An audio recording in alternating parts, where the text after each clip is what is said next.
Ақтала районы. Ақтала районы, о. Құтты берекелі болсын. Жақсылықтар қайдалсын.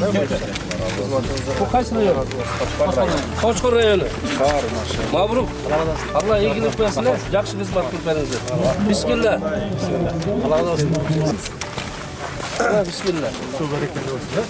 Allah razı olsun. Allah razı olsun. Кейки. Leylek. Қара. Мабрук. Жақсы қызмет қылып беріңіз. Ара районы.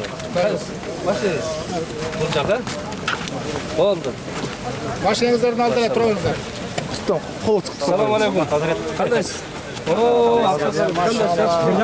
Манас районы имам хатип. Рахмат.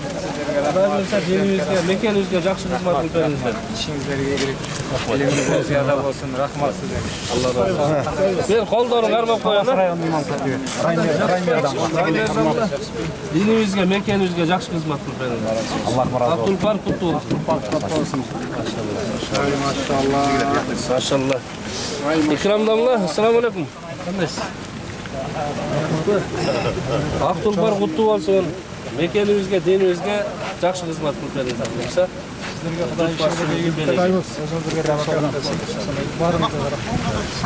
Құтты болсын, да? Қана тақсырыңызда бір құттықтап қойыңыз. Тақсырым? Қандай жақсы?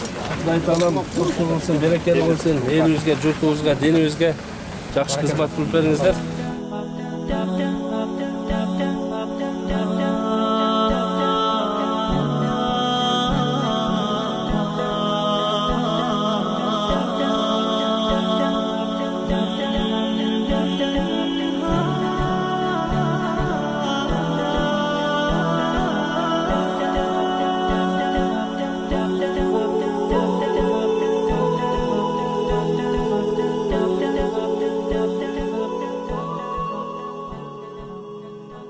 Егемендүү мамлекет, дин егемендүүлүгүндө мына жашап жатабыз. Кудайга миң мертебе шүгүр. Мына бүгүнкү күндө дагы мамлекет тарабынан дин тутуу эркиндигине дагы эбегейсиз жакшы шарттар түзүлүп жатат. Мына ошонун бири бүгүнкү саамалык болуп эсептелинет. Бүгүнкү күнгө чейин биздин молдекелерибиз, казекелерибиз, имам хатиптерибиз, муфтилерибизге дагы абдан жакшы бир шарттар түзүлүп, коомчулукка агартуу иштерин жүргүзүүдө дагы мамлекет тарабынан колдоолор болуп жатат.